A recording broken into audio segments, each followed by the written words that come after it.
Howdy, I'm Jammer. So, just a reminder as always, I have begun a Patreon account for the show as well as a way to fund my own art projects outside of this channel. So, if you would be interested in supporting this channel because you believe in what I'm doing, or if you just like to laugh at me, or because, hey, you've got a couple pennies in your pocket, you don't mind, tossing them my way, there will be a link tree in the description section below that will hold my Patreon account, my website, my Instagram, my blog, all this stuff. But most importantly, the Patreon. There's a $1 tier a month donation. That's it. Just $1 a month. So if you've got $12 this year that you don't mind throwing my way, I would be immensely appreciative. And hey, I'll call your name out on the channel. I will. I promise. I will. I may take a while to do it, but I promise you I will do it. So, thank you very much.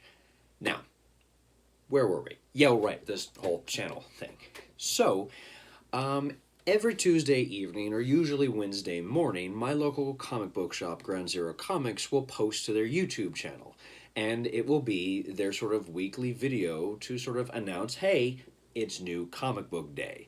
That day that all nerds everywhere who enjoy comics, aka me, just kind of live for. It's just a really fun opportunity to go, ooh, what's coming in this week? And usually it's Dave or Michael, and they go through the Marvel comics and the DC comics, the bound trades, new little indie stuff that's coming out. And I kind of watched one of those videos. In fact, I tend to watch them every single time they come out. And there was one week, about a month ago, when Dave, the owner of the shop, I say a month ago, I'm recording this on July 6th, so by the time this comes out, I actually think it'll be Halloween. So, yeah, several months ago, Dave was doing the weekly rundown, and he threw out a book from Dark Horse, a company that I love immensely. Like, you can't see it, but if you look right up here, and of course the light's going to cancel it out, but there's a really sick as hell Hellboy poster there. So anyway, Dark Horse is a comic company that I love, and I really love their stuff. So naturally, that was enough for me. But then he held it up, and he started talking about it.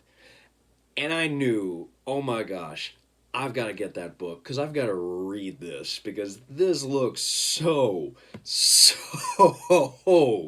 stupid. And it was, and I loved it.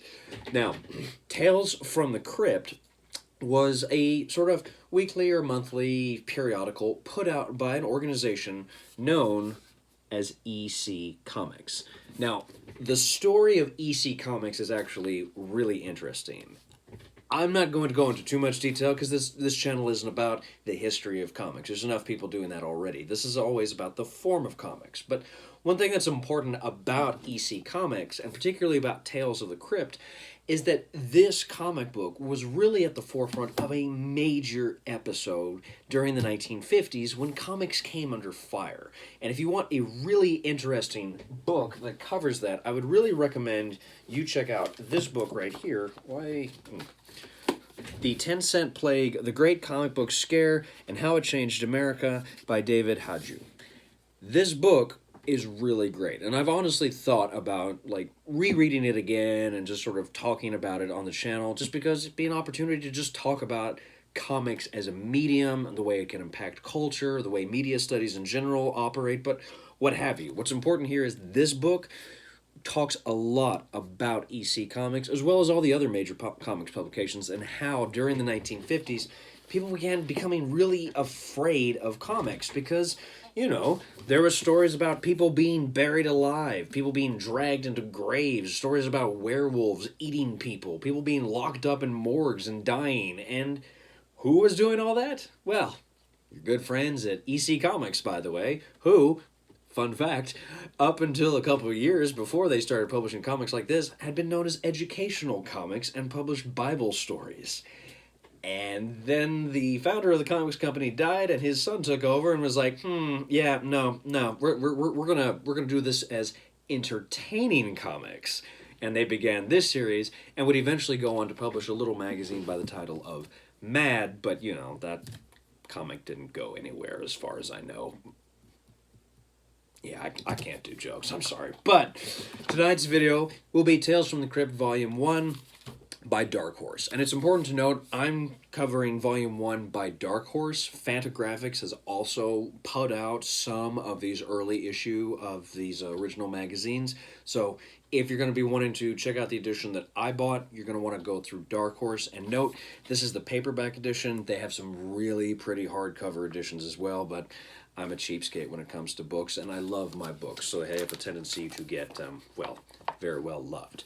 But that nice long introduction aside, let's get into Tales from the Crypt and why I think this weird, stupid, crazy book is a really great testament to what you can do with the medium of comics. So, let's get started.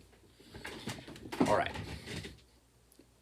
Because I couldn't show you the poster because my lighting sucks, which is, as always, pretty on brand for me, I thought I would at least pull out a really nice Hellboy comic. And also, again, Dark Horse. We're keeping within the theme. Now, when we're talking about Tales from the Crypt Volume 1 from Dark Horse, it's important to recognize that this is kind of like a bound trade, but not really to the same extent. You'll look on the back that this collection gathers about 6 issues of Tales from the Crypt, featuring a lot of the first editions of the actual comic itself. So, in a way, this is kind of like a, I don't want to say a reclaiming of it, but an attempt to sort of republish those old comics to give new readers an opportunity to discover these old stories. Something comparable would be, if you remember one of my previous videos, I did this book here, Superman Action Comics, the DC Archives, which does something very similar. It takes a lot of these really early editions of Action Comics, comics that people like you and me probably are never going to actually get a hold of in our lifetime because Action Comics #1 sells for literally millions of dollars. There's no way I'm going to be able to afford that individual comic. I can, however, afford a nice pretty hardback edition, or in this case, a really, really pretty paperback edition. Now, looking at these stories, it's important to recognize what we're working with tonally. Now, what exactly do I mean by that? Well, let me sort of pick one story at random. Also, my neighbor's dog next door keeps barking, and I don't know if you'll be able to hear it in the background. Maybe, maybe not, but we'll figure that out later. Anyway, let's take a look here at the first story, Fatal Caper. Now, looking at just this page right off the bat, you can kind of see what exactly you're in store for. This is going to be dark, savage, weird monsters and pretty women, usually scantily clad, in this case just wearing a very, very tight red dress. Well, it actually begins with a young woman who goes to a bookstore and purchases a book on magic. We learn that she and a bunch of her friends, who are all, of course, rich yuppies who are so bored and always trying to do random stuff, just to kind of entertain themselves, decide to put on a little seance. And during the middle of the event in question, things start to go a little too far. They begin to sort of create smoke around the room, and suddenly one of their friends kind of like disappears, and they're not sure what exactly happened. And when the lights come back on, she's gone. Well, what do they decide to do? Well, naturally, in a situation like that, you just have to keep going with the ritual, because if you don't, your friend's gonna get stuck on the other side forever. I mean, who cares that, she never offers to buy you pizza or beer when you throw parties, but you know what? She's important. Anyway, the ritual continues, but immediately what happens is, once again, there is a smoke, and there is a smoke. There's a huge puff of smoke, and once again, yet another one of their friends just vanishes. At this point, of course, you get some beautiful dialogue. It's like, oh my gosh, what have we done? What have we done? We have to keep going. And she's like, no, what are you crazy? What do we have to keep going? We have to keep going. And so naturally, they do. They do keep going. And somehow, out of the darkness, a being comes and attacks this young man and steals the young woman onto the other side. He loses his dang mind, and he passes out. But, it's not at first what you appear, because when he wakes up, he appears to be inside of a coffin, and we discover that his friends have been playing a very elaborate gag. Now, tonally, right off the bat, you can kind of probably see where this is going, because the moment I saw him wake up in a coffin, I'm like, oh, this is going to end bad. for everybody involved. But that's because I grew up watching The Twilight Zone, which I'll kind of talk about that here, kind of similar here in just a second. Well, they decide to leave him in the coffin for a little bit to play a nice little prank on him, and then, of course, the gravekeeper finds the coffin and decides to bury it. Well, when the friends come back, they're like, wait, what happened to the coffin? Oh shit. We might have actually had our friend buried alive. Well, sure enough, he was buried alive, and then what eventually they discover is, if you take the time to actually sit here and read what the gravekeeper says, is the body in the coffin that they had taken out of the coffin and put their friend into was apparently an individual suffering from leprosy. That, boys and girls, it was known as a twist. And so naturally, the story ends with them going, oh God, what have we done? What have we done? And that's it. That's the story. The story ends with the shocked discovery of, oh my God, our hands, oh my God. It's ridiculous and absurd.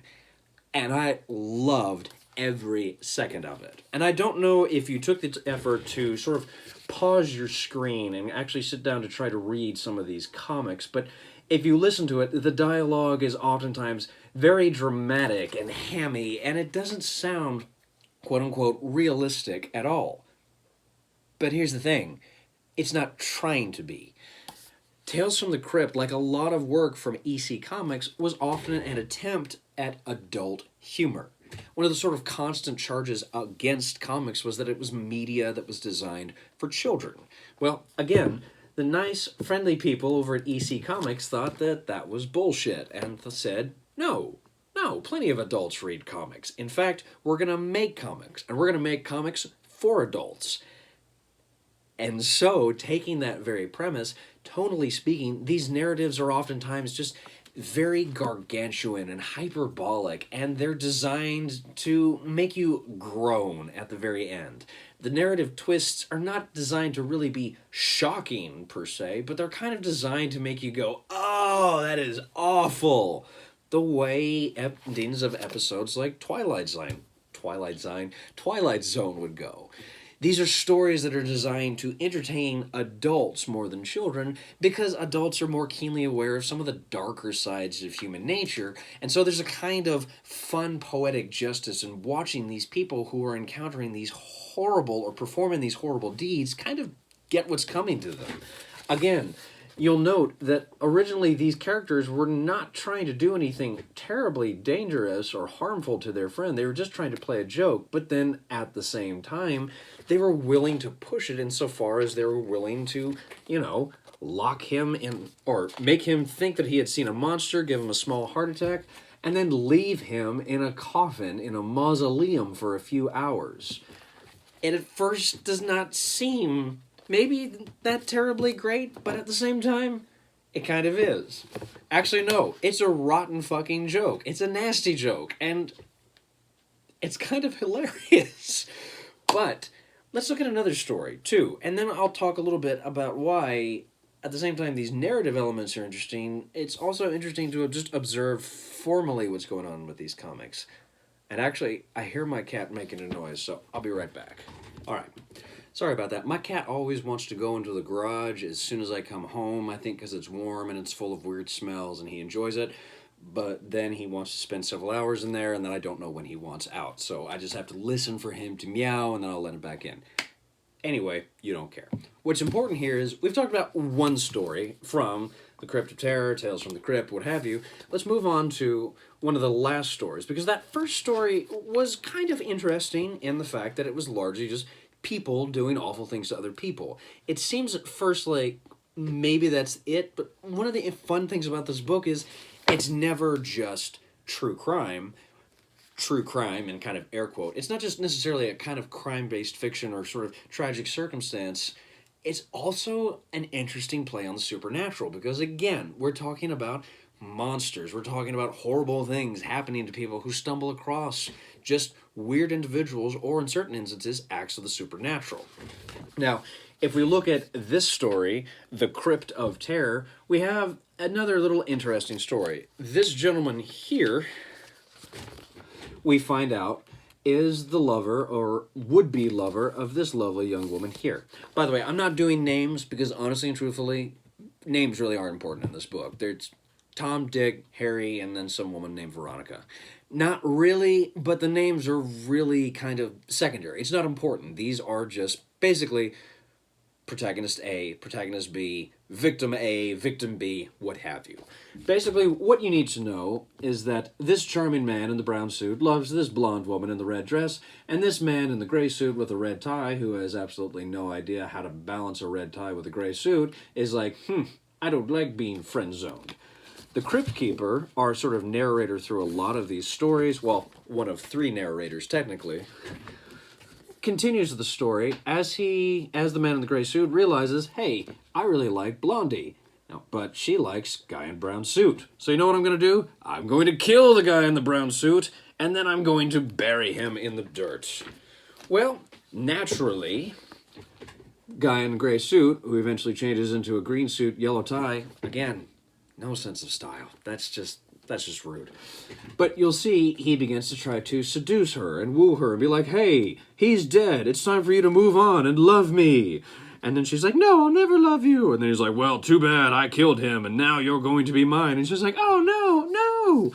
And then she screams out in the sort of isolated cabin where he's keeping her. And what's this? We see a deer listening to us scream. Okay, no, I'm kidding, of course. But we see a hand coming out from the ground. And you can probably guess where this is going to go. Guy in the brown suit, who apparently still has most of his brown suit, pops out of the ground and saves Blondie from the cabin house fire. And guy in the gray suit, who's now wearing a blue suit, and not a bad green tie in that one. It just doesn't really flatter the blue as much as I would like it to, but you know what? Whatever. He knows what he's doing.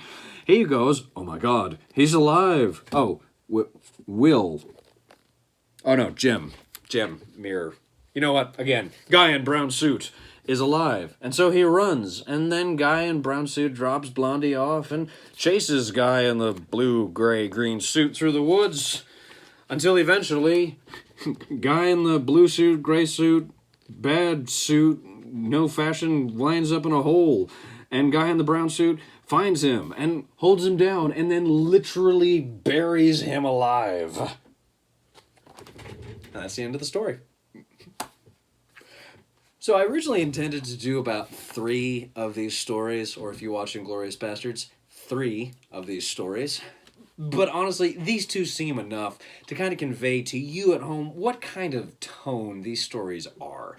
Like I said, they're ridiculous and gargantuan, and you're getting me sort of narrating these stories out loud to you. You're not getting the really interesting and oftentimes just god-awful puns that these characters would deliver.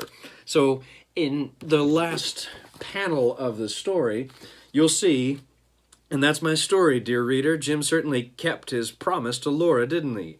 Lucky for her, she fainted before he got there, though. She'll always remember him in a nice way. Now, and poor Bill. Now Jim's got him for company, down there where it's cold and black. Well, they can always hold grave conversations together.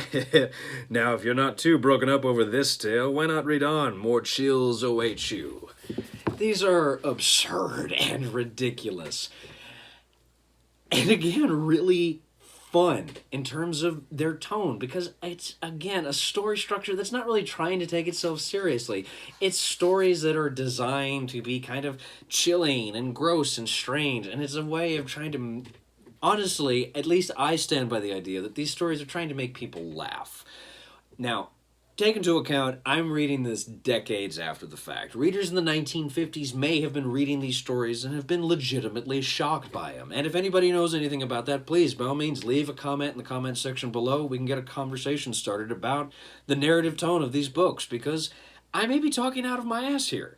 But we see now the narrative tone of these stories is often designed to be kind of shocking without being shocking. It's designed to kind of just make you laugh and make you go, oh, at the same time. And so what then becomes interesting to me is this tone is really evened out with the actual construction of the comics themselves.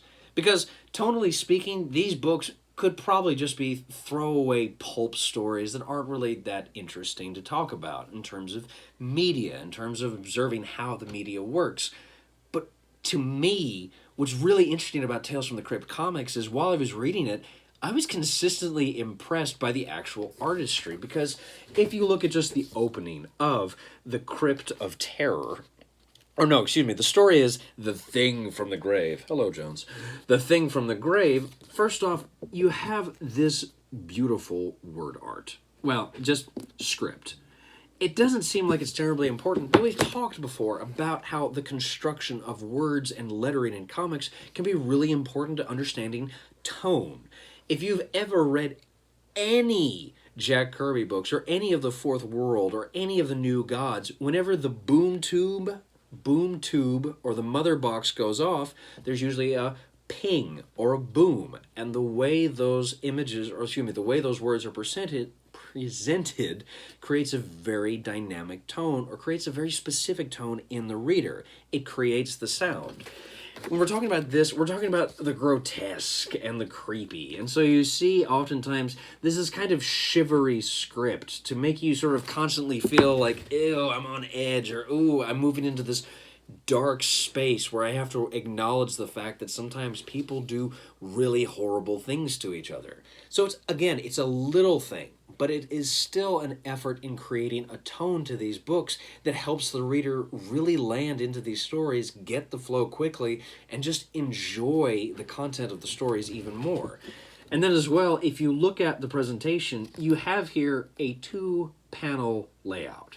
We have the narrator here, and there's actually 3 narrators. If you look on this page here, technically speaking, The Crypt of Terror and Tales from the Crypt would alternate between these 3 figures. It's July 6th. People are still shooting fireworks off in my neighborhood. Ugh. Anyway, you would have these 3 characters who would be delivering the story, but oftentimes they'd be kind of interchangeable. But what's important here, again, is that the reader is constantly aware that this figure, the Crypt Keeper or the Keeper of Terror, what have you, is going to be delivering these pun-laden monologues that are going to try to make you laugh and then also make you try to go, ugh, creepy. And then, too, if we look at this 2-panel layout, technically speaking, we haven't even gotten into the main aspect of the story. But again, the artist has taken the time to give this really gorgeous full-page artwork of this character running away from the zombie. Again, it has nothing to do with the story, but it's a way of bridging the character narratively and tonally into the work so that they can kind of understand what to expect from the story. This is just a little thing that I think is really successful and interesting. Now, another thing is, if you look at it, I have to really praise Dark Horse for this, is the fact that the colors in this book is absolutely gorgeous. These are beautiful comics. Now, I'm not going to lie, I have no idea whether or not they were always colored originally. From what I recall, they were. And it is important to note that, as some people have observed, some of the earlier comics used different inks that oftentimes were a lot stronger. Now, I would definitely encourage you to check out Ground Zero Comics, 1, because they're friends of mine, but then also 2, because Dave Siegler talks in one of his, interestingly enough, videos about ink qualities and how it could impact your reading. Old comics like Action Comics or even Shazam Comics look really pretty in these new editions because they're trying to show you how vibrant and strong the colors were in these original comics. And color becomes really important in terms of conveying tone, not just in terms of creating like these dark, earthy places where bodies are rotting and people are performing all sorts of travesties out in the woods, but then also creating kind of narrative effects. If we look at this panel right here, the way we see the circles or these ripples kind of emanating out from, again, dude in the blue suit, gray suit, green suit, guy with no sense of fashion as he's talking to Blondie here, we see at this moment he's confronting her and sort of revealing that he actually killed her fiancé. This moment is an attempt to demonstrate narratively that he's being pushed into the realms of madness. I mean, let's be real. He killed a guy and buried him in the woods because he got, dumped for some other guy. It's called Tinder, bro. Just deal with your rejection and move on. Anyway, but what's important here, narratively and formally, is that you have this character sort of one, holding this woman in a very sort of aggressive way, one, to sort of indicate that at this point he is beyond anything in what we would consider love, but then also, two, this sort of rippling out is a really nice subtle way to show you that this guy is crazy and is about to do something really horrible compared to what he's already done. But if you look down here at this bottom row of panels 2, this in my mind is a really gorgeous demonstration of what these Tales from the Crypt comics do, because if you look at just this panel right here, the way the artist presents the human form, the way he creates... Hello, Jones. Okay, now I'm contractually obligated to show you. Hello, buddy. Mm-hmm. You want to be a part of the show? Mm-hmm. Well, there you are, Internet. I showed you my cat. We have achieved full Internet. Anyway, if you look at this bottom 3 panels, we observe the scream, not just in the way it creates a kind of aureole or halo around her head, thus enhancing her sort of innate virtue as a, well, as a woman. This is the 1950s, so women, of course, can do no wrong. Actually, they can. That's one of the nice things about EC Comics, but that's another video. But if you look at that page, just that one single panel, you can see the attention to detail in terms of really isolating her in the dark. That in itself would be a great triumph, but then you also have her scream, which stretches across 3 panels. Taken from afar, EC Comics tended to use basically a lot of just rectangular formats. There really wasn't a lot of effort to sort of push characters outside of the panel. But at the same time, there's still plenty of examples throughout this book of little opportunities where they would play with the form in terms of enhancing the drama, isolating characters, or kind of creating a moment of horror for the reader themselves. I just realized that thing's a little far over. There we go. And so, again, it doesn't seem at first like these comics would be necessarily grand explorations of the medium, but even then, there's still enough play with the layouts of the panels themselves to really show that these guys are not just telling a bunch of throwaway gag horror stories. There's a real concerted effort to create moments of real horror, using color, using form, using the arrangement of the panels, using different type of scripts, and just using color in a really effective way. Tales from the Crypt is a goofy magazine, and it's dark and creepy and gross and over the top. But good lord, people, this is a great collection of comics. And by the time I finished it, I was like, this was good. This was a really fun, great collection of comics. How did this happen? Now I've got to go buy Volume 2. Thank you, Dave. So yes, let's do the last hurrah and then call it a day. All right. Harvey Kurtzman. I wish this guy would do something with his career. Has he ever done anything successful? That's a joke for all you uber nerds out there. Anyway, Tales from the Crypt, Volume 1 by Dark Horse Comics. It's great. It's really great. I focused on 2 stories, and I really only focused on one story in this book because each one of these stories, each one of these issues would come with about 4 or 5 individual stories, and each one would just be a brilliant exploration in the macabre, in terms of darkness, in terms of human behavior, and just being absolutely ridiculous in showing horror and trying to create these twist endings that really weren't twist endings because we're kind of used to it in terms of audience, in terms of regular readers of comics.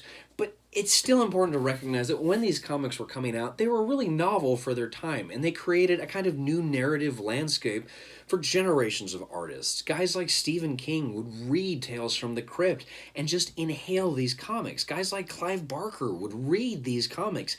Even Ray Bradbury wound up reading some of these comics, partly because they took some of his stories and basically turned them into comics without his permission, and then they paid him for it once he found out. That's also a fun story. Like I said, go to EC Comics Wikipedia page, check it out, read the article, and then most importantly, go to that reference section where you can see the links to all the essays and all the books about EC Comics. They're really fun. But in terms of this collection here, like I said, it's worth your time because at first glance, these comics seem like a bunch of throwaway gags and obvious twist endings, but there's still a lot of great artistry that's going into it. Because even if there is lots of throwaway gags, there's still concerted effort to remember that these are still comics for adults. Adults who want a little more from their comic, not just, guys in tights throwing cars into rocks and shit. Sometimes we want to watch zombies burying dudes alive after they try to steal your girlfriend. Okay, yeah, maybe it's still ridiculous, but it's still, narratively speaking, managing to accomplish and, more importantly, set new ground. And it manages to do that while doing a lot of really interesting effects using the medium of comics, and I would argue really pushing the medium to just play more. Again, when we talk about the 1950s, it's not necessarily a bright time for comics, but Tales from the Crypt and just about all the great comics from that was coming out of EC at that time is a great opportunity to see what happens when a great company and a great group of artists go, you know what, we're going to do this, and we're going to make it great. All right, I think I'll call it a day there. Whew. Thank you so much for watching. I tremendously appreciate it, as always. Please like, share, and subscribe, all that jazz. It makes me know that you like the channel, that you want to see more. Maybe you just like laughing at me, or maybe, you need 30 minutes to kill before you go out and get barbecue with your friends. Now I want barbecue. Anyway, when it comes to Tales from the Crypt, like I said, I got this from my local comic book shop, and hey, you might try that place first because, one, comic shops are awesome and you should give them your money, and then two, they're a local business that's trying to help your community. Go check them out first. Don't go to Amazon. Go to your local comic book shop. Walk in, ask if they've got any bound collections of Tales from the Crypt by Dark Horse, or just any old issues of Tales from the Crypt, depending on, again, how big your shop is, how old your shop is, what have you. If they don't have any, ask to see if you can get an order from them. I guarantee you Dark Horse is going to be publishing these books as long as they can, because Dark Horse kicks ass. Another great place, as always, please remember you live in a world with public libraries. Your property taxes have probably paid for your card already. Go in, see if they've got a graphic novel or comic section, and if they don't, ask for an interlibrary loan form, and they'll be happy to get it for you. Again, as always, please, too, I said it at the start, I'll remind you again, there is a Patreon for this channel, for my art. Markers are expensive, paint's expensive, and sometimes I spend a little too much on comics. Just a little. A lot. So, please help me being able to keep affording comics and, food and electricity and stuff like that. $1 a month, that's all I'm asking. I would be eternally grateful, and I will think you are cool until the day you die. And, as always, thank you so much for watching. I tremendously appreciate it. Go read some comics.